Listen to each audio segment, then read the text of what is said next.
Buenas tardes muchachos y bienvenidos a esta decimotercera clase, me parece, de nuestro curso de Introducción a la Ingeniería de Procesos Metalúrgicos y de Materiales. Y en esta ocasión vamos a ver un balance macroscópico de energía térmica. Va a ser un balance, bueno, les denominé polvo de cobre. Y vamos a leer el problema porque está un poquito largo. Entonces, bueno, dice, se produce polvo de cobre atomizando cobre fundido con argón. El gas se impacta sobre el corriente de metal fundido a 1250 grados centígrados, solidificándolo en pequeñas partículas. Se utiliza un flujo de argón a la entrada de 25 metros cúbicos por hora, abandonando a la salida el argón abandona el reactor a 700 grados centígrados. Las pérdidas de calor en el reactor son de 5000 kilojoules por hora. Todo el proceso se desarrolla a una atmósfera de presión y bueno, aquí está la figura 1, ¿no? Que nos dice. Eh, Inciso A dice, el polvo de cobre debe salir a una temperatura entre 100 y 150 grados centígrados para que no sufra oxidación. Calcule el flujo másico máximo, mínimo y máximo que se puede procesar de cobre bajo las condiciones de operación. Entonces, bueno, este es el esquema del proceso. Entonces, básicamente tenemos cobre fundido en este distribuidor. Va a salir líquido a través de esta tobera, ajá, o más bien bueno, de esta canaleta, ¿no? Entonces sale y a este impacta una corriente de argón. Entonces el argón que está a 25 grados centígrados proyecta el cobre produciendo lo que es polvo. ¿Sale? Y este polvo nosotros por una salida lo recolectamos obteniéndolo entre 100 y 150 grados centígrados.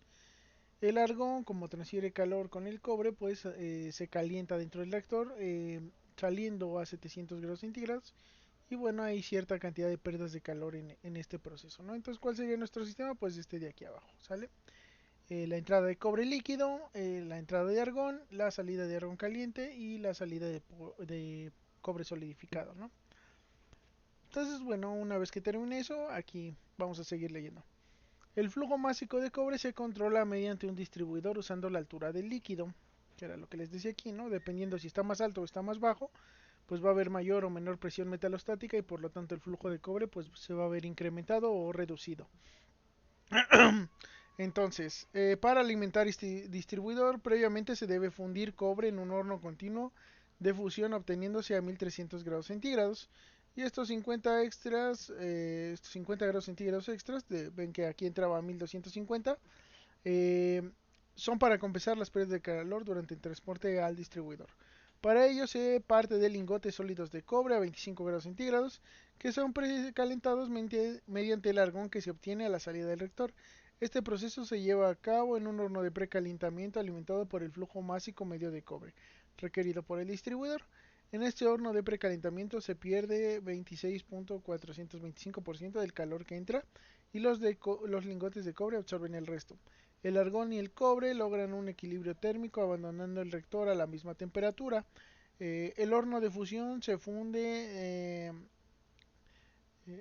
Esto se refiere al intercambiador de calor. ¿Sale? El argón y el cobre abandonan el intercambiador a la misma temperatura. En el horno de fusión se funde el flujo másico medio de cobre requerido. El flujo másico medio que se calcula promediando los flujos másicos calculados en el inciso A por el distribuidor obteniendo de los lingotes precalentados y saliendo el cobre a 1300 grados centígrados. Ok, entonces alimentamos los lingotes precalentados al horno. Los lingotes se precalientan en este intercambiador de calor y bueno, salen a 1300 grados centígrados. El calor requerido se produce mediante resistencias eléctricas. En este horno hay pérdidas de calor correspondientes a 3000 kilojoules por hora. Ambos hornos trabajan a una atmósfera de presión. Y bueno, dice inciso B, realice un balance energético para el horno de precalentamiento. Inciso C, realice el balance energético para el horno de fusión. Inciso D, realice un bosquejo completo del sistema, horno de fusión, reactor, horno de precalentamiento, colocando los flujos másicos para los elementos sólidos y líquidos, los flujos volumínicos para los elementos gaseosos y las temperaturas para todos, ¿no? Esto para todas las entradas y salidas. Bosqueje el diagrama de Sankey para el balance de energía del sistema, horno de fusión, reactor, horno de precalentamiento. Para esto considere como una salida del horno de fusión los 50 grados centígrados que tiene el sobrecalentamiento el cobre líquido.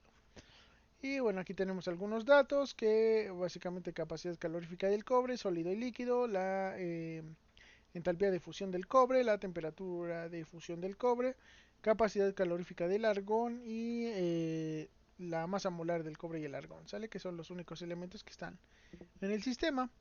Eh, bueno, vamos a resolver el inciso A.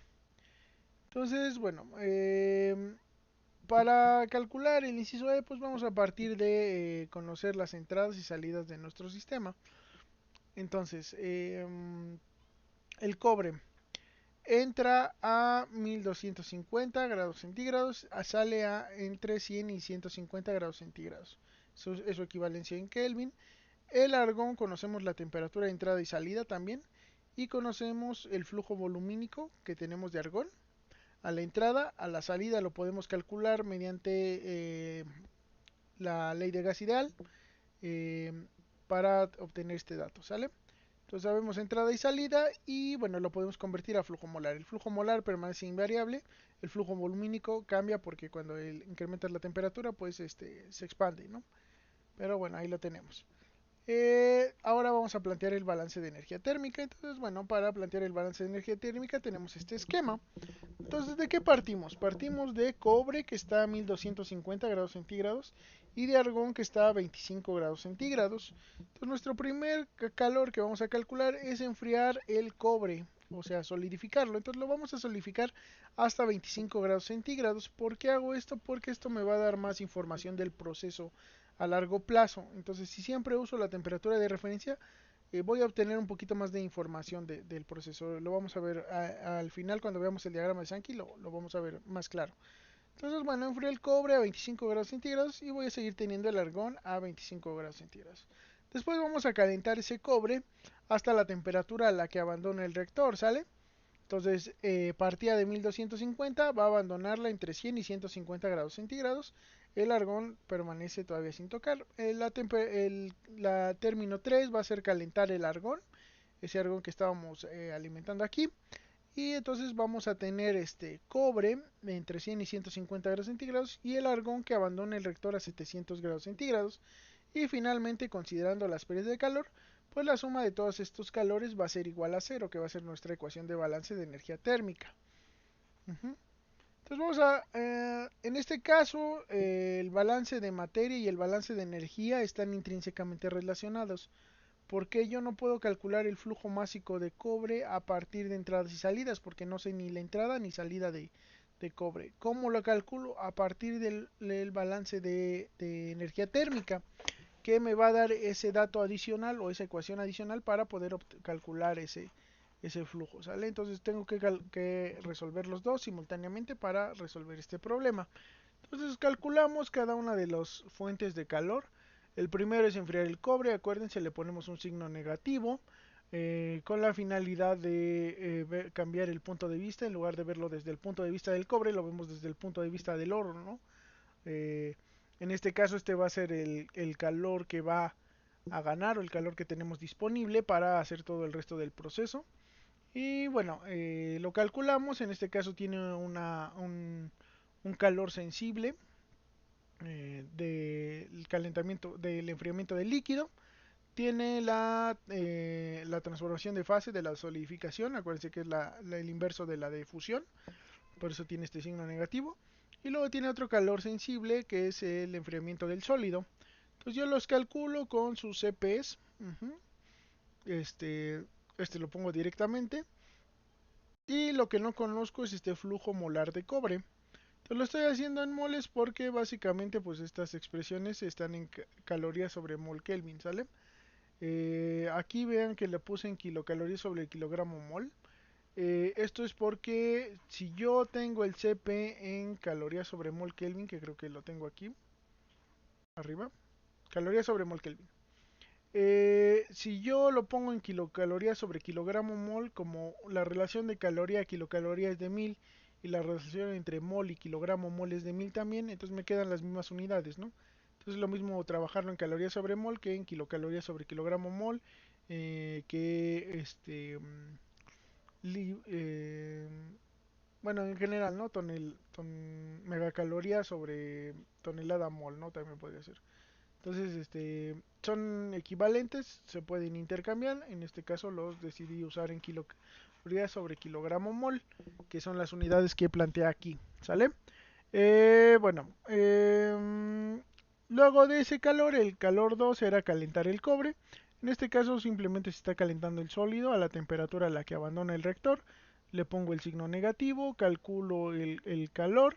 Aquí, como la temperatura de salida varía entre 100 y 150 grados centígrados, lo dejé como una variable, ¿sale? Y la puedo sustituir directamente para terminar el balance, ¿no? O sea, sé que va entre 100 y 150, la puedo variar libremente yo, no sé exactamente cuál va a ser, entonces nada más la dejo así, como señalada. Y bueno, calor 3 que es calentar el argón de 25 a 700 grados centígrados. Hago mi cálculo, nuevamente es calor sensible, se calcula de esta manera. Y en este caso, como sé el flujo molar y sé las temperaturas a la que empieza y a la que sale, además de que tengo el dato termodinámico de su capacidad calorífica, pues puedo hacer el cálculo directamente y de esta manera obtener ya este, este calor, ¿no? Vean que aquí la capacidad calorífica la tenía yo en kilojoules sobre kilogramo mol, y la convertí a kilocalorías porque lo demás lo estoy trabajando en kilocalorías, ¿sale? Entonces hay que tener cuidado con las unidades, muchachos. Y finalmente calculamos las pérdidas de calor, que las tenía en kilojoules, las pasé a kilocalorías y ya tengo ese calor. Ahora se establece el balance de energía térmica. Entonces, el calentamiento, el enfriamiento del cobre, más el calentamiento del cobre, más el calentamiento del argón, más las pérdidas de calor deben ser igual a cero. Eh, lo sustituyo en esta ecuación. La temperatura de salida, yo sé que va a ser o bien 100 grados centígrados, que son 373.15 Kelvin, o bien 150 grados centígrados, que me parece que son 423.15 Kelvin. Entonces simplemente la sustituyo y obtuve esta tabla, ¿no? De resultados lo fui sustituyendo, y de la ecuación, de la expresión, como la puedo sustituir, puedo calcular el flujo molar de cobre. Entonces calculé el flujo molar y calculé el flujo másico de cobre. Entonces entre 100 y 150 los fui variando de 100 grados centígrados. Entonces una relación lineal entre el flujo másico y la temperatura a la que abandona el reactor ese cobre, ¿sale? Y bueno, hay que sacar el flujo promedio, que sería 125 grados centígrados, que son 27.25, me parece, kilogramos por hora. Aquí está, el promedio, que son a 125 grados centígrados, son 0.4285 kilogramos mol por hora, o 27.23, ¿sale? Entonces este es el flujo másico promedio que voy a usar para el resto de los cálculos. Ahora, de los resultados se puede hacer lo que era el diagrama de Sankey. Y si para hacer ver el diagrama de Sankey, si se acuerdan, el ancho de las flechas corresponde con la cantidad de calor que representa esa flecha, ¿sale? Entonces, bueno, en este caso tengo estas entradas y salidas. En el caso de entradas únicamente tengo H1, que es enfriar el cobre. Entonces ese va a representar el 100% del calor de las entradas. Y en el caso de las salidas, eh, tengo calentar el cobre a la temperatura a la que abandona. Tengo calentar el argón y tengo las pérdidas de calor. Entonces todo este total me va a representar el 100% y voy a calcular a qué porcentaje corresponde cada una de las salidas.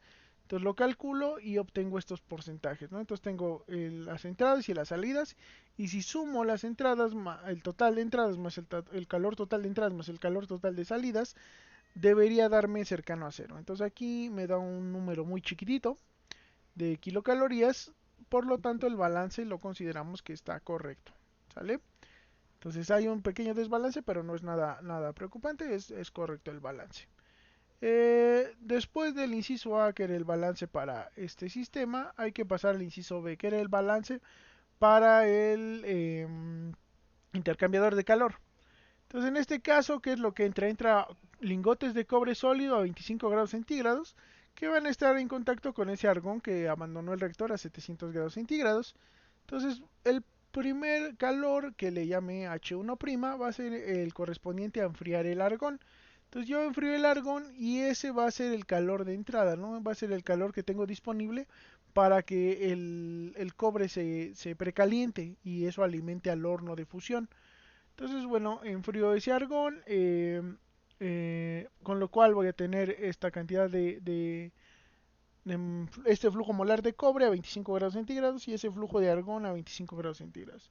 Después voy a calentar el cobre hasta la temperatura a la que abandonan. Acuérdense que habíamos dicho que alcanzaban equilibrio termodinámico, por lo tanto sus temperaturas van a ser iguales. Alcanzaban equilibrio térmico, por lo que sus temperaturas a la salida van a ser iguales, ¿no?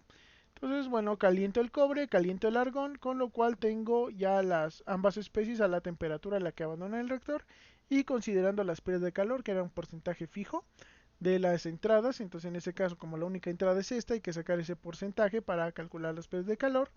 Era un 26%, me parece. 26.425%, una cosa así.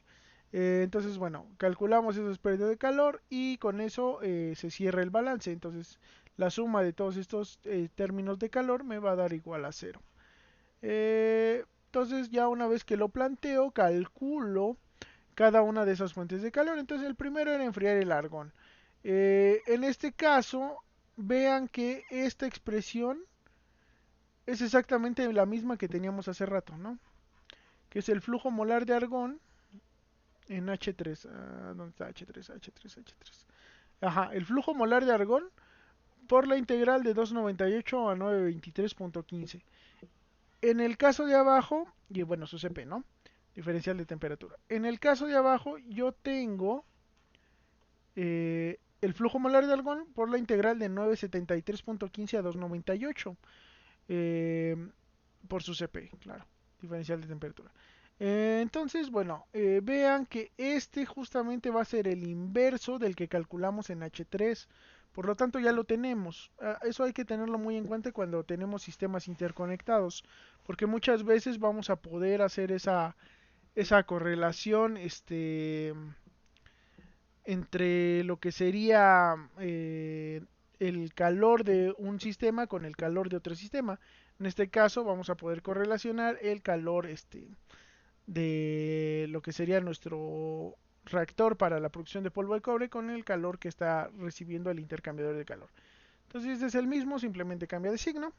No tenemos que volver a hacer el cálculo. Calor 2, calentar el cobre. Entonces en este caso caliento hasta la temperatura final. No la conozco, el CPSIM.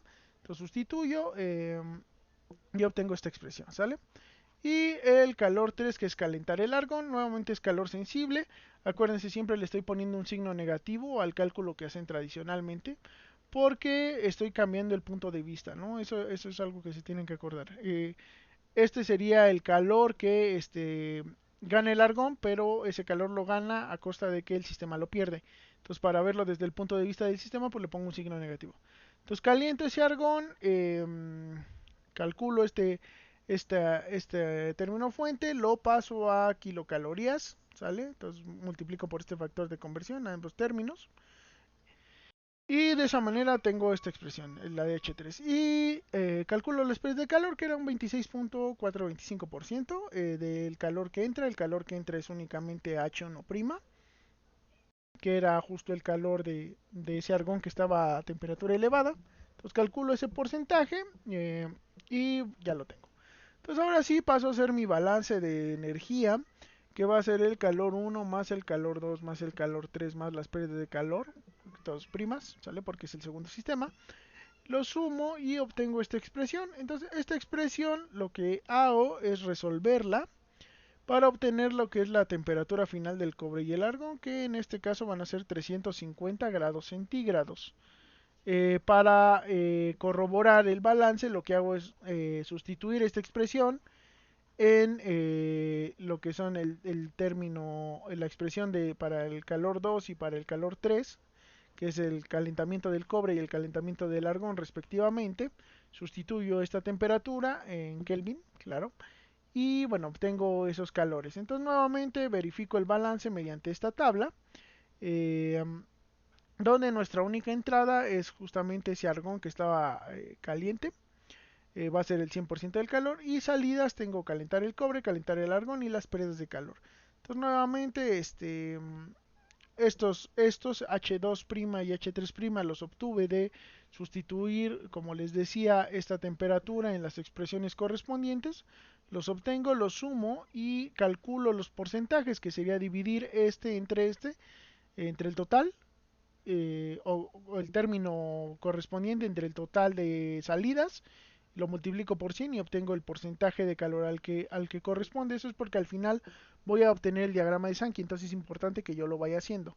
Y bueno, verifico que entradas más salidas, el total de entradas más el total de salidas me da 0. Entonces, que básicamente sería la suma de H1 más H2 más H3 más HL, ¿no?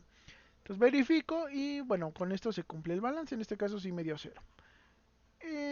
Nuevamente hay que hacer el balance, en este caso para el inciso C, va a ser el balance para el horno de fusión. Entonces el horno de fusión empieza parte del cobre precalentado en el intercambiador de calor, que es este. Entonces vamos a partir de ese y queremos llegar a cobre a 1573.15. Entonces podríamos hacer el cálculo directo del calentamiento del cobre únicamente. Pero, bueno, considerando los periodos de calor. Pero a mí siempre me ha gustado más pasar todo a lo que es la temperatura de referencia, que en este caso sería 25 grados centígrados. Entonces partiría de enfriar el cobre, luego calentar el cobre a la temperatura de fusión. Este calor 3 es el calor de las resistencias, que va a ser nuestra fuente de energía para realizar ese calentamiento, y las pérdidas de calor que teníamos como dato, ¿sale? Entonces, ¿por qué hago esto? ¿Por qué lo bajo a 25 y no calculo directamente la fusión del cobre?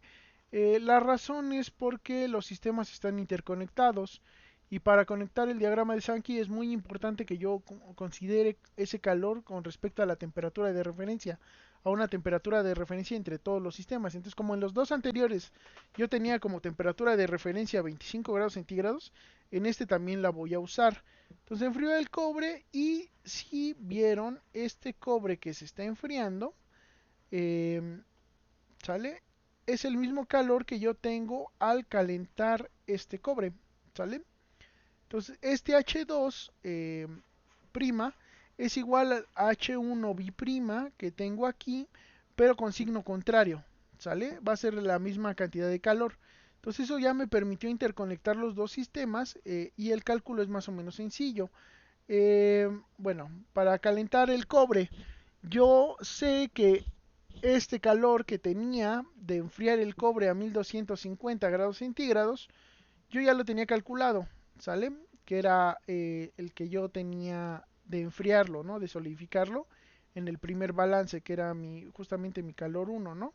Entonces ese partía de 1250 eh, y terminaba en 25 grados centígrados. Entonces yo ahora lo quiero a 1300, entonces basta con que tome ese calor y le sume el calentamiento de esos 50 grados extras en el líquido para poder calcular ese calor, ¿sale? Entonces yo lo calculo aquí. Este es el que tenía originalmente, que es el de solidificar el cobre a, a de 1250 a 25 grados centígrados, enfriarlo, pero le cambio el signo porque en este caso ahora lo estoy calentando, y calculo el calentamiento de esos últimos 50 grados centígrados para obtener el valor de H2'. El calor de las resistencias, en este caso no lo puedo calcular tal cual, va a salir del balance, entonces lo dejo nada más planteado. Y las pérdidas de calor eran un dato conocido que voy a pasar a kilocalorías para poder sumarlo. Entonces ahora realizo el balance de energía, que va a ser H1 más H2 más H3 más HL. Eh, lo pongo, H3 no lo conozco, los demás eran términos que ya había calculado, de tal manera que puedo calcular el calor requerido en las resistencias para que se pueda fundir ese cobre, ¿sale? Y bueno, ya nada más lo verifico. En este caso tengo dos entradas, que es enfriar el cobre que ya está precalentado, y además el calor de las resistencias. Entonces tengo las dos entradas, las sumo, calculo el porcentaje de calor que corresponde a cada entrada, porque después voy a trazar mi diagrama de Sankey. Y en las salidas hago lo mismo, ¿no? Tengo dos salidas, que es calentar el cobre y las pérdidas de calor. calculo el porcentaje al que corresponde cada una de ellas y bueno, el balance me da 0. Entonces nada más el primer balance tuve un poquito de diferencia, pero no era nada significativo. ¿Sale? Bueno, bosquejo completo. Que era el inciso D, que era bosquejar el sistema. Entonces simplemente puse los tres reactores, que era el reactor donde se produce el polvo de cobre, el horno de precalentamiento y el horno de fusión, y puse los flujos que los interconectan, ¿sale? Entonces al reactor que entra ese argón que está a 25 grados centígrados y entra ese cobre fundido a 1250 grados centígrados. Entonces entra este cobre, entra ese argón y lo que obtenemos es el polvo de cobre que está entre 100 y 150 grados centígrados y un argón a 700 y un flujo de argón a 700 grados centígrados que va a pasar a lo que es el horno de precalentamiento. Ahora ese horno de precalentamiento este argón caliente y entra un cobre que está a temperatura ambiente. El objetivo es que precalentemos ese cobre eh, a una temperatura que nos permita fundirlo aprovechando algo de calor. Entonces el equilibrio térmico sería que los dos alcanzaran la misma temperatura. No podemos precalentarlo por sobre la temperatura o sobre cierta temperatura justamente por las leyes de la termodinámica, ya que, por ejemplo, todavía hay calor remanente en el argón, pero no podríamos perderlo para seguir precalentando el cobre. O sea, el argón no puede salir a menor temperatura de la que salga el cobre, ¿sale? No podemos como enfriarlo. Eh, y bueno, entonces ambos salen a 350 grados centígrados, tanto el argón como el cobre. El argón ya se recircula, se enfría y se vuelve a recircular el reactor. Lo que es el cobre, que ya está precalentado, alimenta el horno de fusión, del cual sale cobre líquido a 1300 grados centígrados. Pierde 50 grados centígrados en el transporte que hay de este horno de fusión a lo que es el distribuidor del reactor que va a producir el polvo de cobre y lo realimenta, ¿no? Entonces todos los sistemas están interconectados de una manera u otra, ¿no? Ahora, lo último es trazar el diagrama de Sankey. Entonces, para trazar el diagrama de Sankey, pues hay que considerar todas estas tablas que estuve realizando a lo largo de todo el balance de energía térmica de todos los sistemas. Entonces, agarro cada una de mis tablas y voy a poner cada uno de los reactores. En este caso tengo el reactor que produce el polvo de cobre, el horno de precalentamiento y el horno de fusión. Y voy a meter entradas y salidas de calor de cada uno de ellos. En el caso del reactor que produce polvo de cobre, la única entrada era enfriar el cobre de 1250 grados centígrados a 25 grados centígrados, considerando la solidificación del mismo, ¿no? Entonces, esa sería mi única entrada de calor. Tenía esta cantidad de pérdidas de calor y además parte del calor que entra abandona el reactor como una pérdida, que es el cobre que está a una temperatura superior a la temperatura ambiente. Entonces ese calor yo lo estoy perdiendo, ya no lo estoy recirculando a ningún lado, entonces es una salida. Además tengo este calor que se pierde, por así decirlo, o que sale como o calor que tiene el argón que está precalentado, ¿no? Entonces ese cargo, no precalentado, ese argón que sale caliente, que abandona caliente el reactor, ya que estuvo en contacto con el cobre a alta temperatura, abandona ese reactor y para no perder este calor lo que hacemos es recircularlo al horno de precalentamiento. Entonces esto conecta con este horno de tal manera que la única entrada de calor del horno de precalentamiento es este flujo de cobre, ¿no? Entonces este también tiene ciertas pérdidas de calor, tiene una salida de calor que es el argón que todavía abandona el horno de precalentamiento a una temperatura elevada, o sea, todavía lo abandona a 350 grados centígrados. Entonces, este calor pues ya no lo estamos aprovechando en ningún otro proceso, sino simplemente dejamos enfriar el argón y ya lo recirculamos, ¿no? Pero sí tenemos un calor que vamos a aprovechar, que es el calor que va a absorber el cobre que estamos precalentando para alimentarlo al horno de fusión.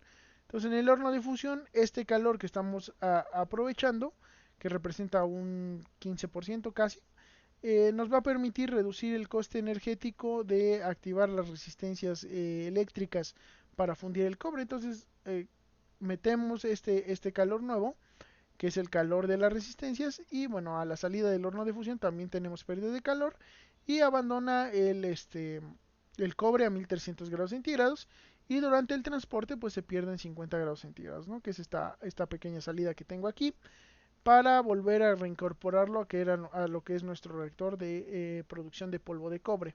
Entonces este sería nuestro diagrama de Sankey, viene interconectado así. ¿Para qué nos sirve el diagrama de Sankey? Pues básicamente para tomar elecciones del proceso. Ahora aquí estamos perdiendo, por ejemplo, calor todavía en el argón. A lo mejor habría que incrementar el flujo másico de cobre para que este crezca un poco más. A lo mejor aislarlo un poco para que estas pérdidas de calor disminuyan sus tamaños. Entonces se toman decisiones sobre cómo está comportándose el proceso. Eso lo vamos a ver en el siguiente ejemplo. Eh, pero bueno, en este caso pues terminamos aquí, que es obtener el diagrama de Sankey de un sistema interconectado como es este. Espero que les sea de utilidad, muchachos. Nos vemos la siguiente clase. ¿Sale?